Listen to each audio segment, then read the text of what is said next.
Leo hii kwangu mimi sio siku ya hotuba, ni siku ya kushukuru. Ni siku ya kufananisha maandiko matakatifu na kitendo ambacho ndugu zetu wa kampuni ya sigara mmeamua kufanya kwa umma. Lakini ni nani ambao ninyi kama kampuni mmewachagua? Ni watu ambao wana mahitaji maalum. Hata kwenye maandiko matakatifu imewataja.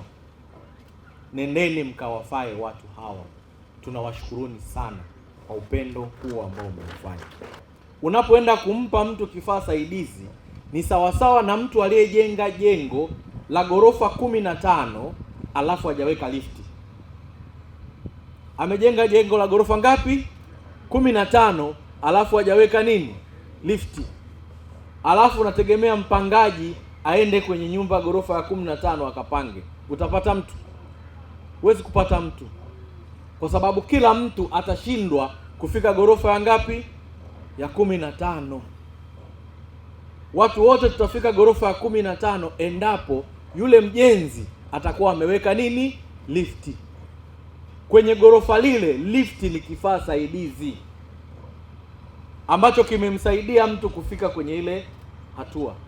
Ninyi leo hii mnavyokwenda kutoa vifaa hivi kwetu sisi kama serikali, mnaenda kuwafanya watu hawa washiriki kwenye shughuli za uchumi. Tuwapigie makofi mengi sana. Amesema hapa katibu tawala, ndugu zetu wanakwenda kutupatia baisikeli za miguu mitatu, baisikeli 4 zile pale za miguu mitatu, lakini pia fimbo nyeupe kwa ndugu zetu wenye mahitaji maalum ya uoni 60, magongo pea 60, wheelchair 70. Tuwapigie makofi mengi sana. Ndugu yangu mtendaji mkuu Roy Manalili, wakati nyinyi TCC mlipoamua kuja kugawa vifaa hivi saidizi, wako wengine waliwaamua kuwaunga mkono, lakini waliwaamua kuunga mkono jitihada za rais wetu wa Jamhuri ya Muungano wa Tanzania, na wao wakatoa viti mwendo kwa ajili ya watoto wadogo.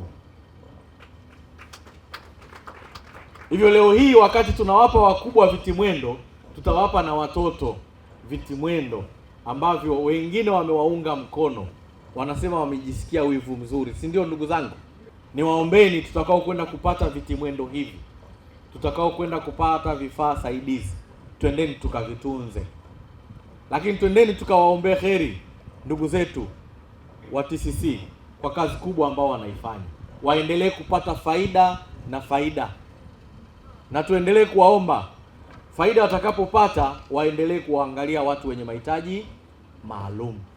Leo hii wamefanya hiki, kesho na kesho kutwa watashirikiana na halmashauri yetu ya jiji la Dar es Salaam kujenga maeneo ya kibiashara. Hapo vipi?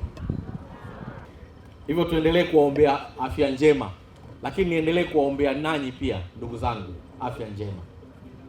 Niwatakie heri huko kwenye kazi tunazokwenda kufanya. Vifaa hivi saidizi viwe chachu ya kuendeleza jitihada zetu za kufanya kazi. Lakini niendelee kuwaomba mwenyekiti huko hapa na watendaji wenzako wasaidizi wako hapa, tuendelee kuhamasishana kuchukua mikopo ya halmashauri. Halmashauri zetu zina fedha za mikopo. Sasa tuhamasishane pia.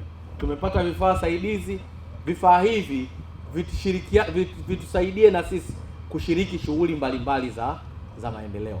Na niwahakikishie kwa niaba ya mkuu wetu wa mkoa wa Dar es Salaam, kwa niaba ya halmashauri yetu ya jiji la Dar es Salaam, na sisi tutaendelea kutoa ushirikiano mkubwa kwenu.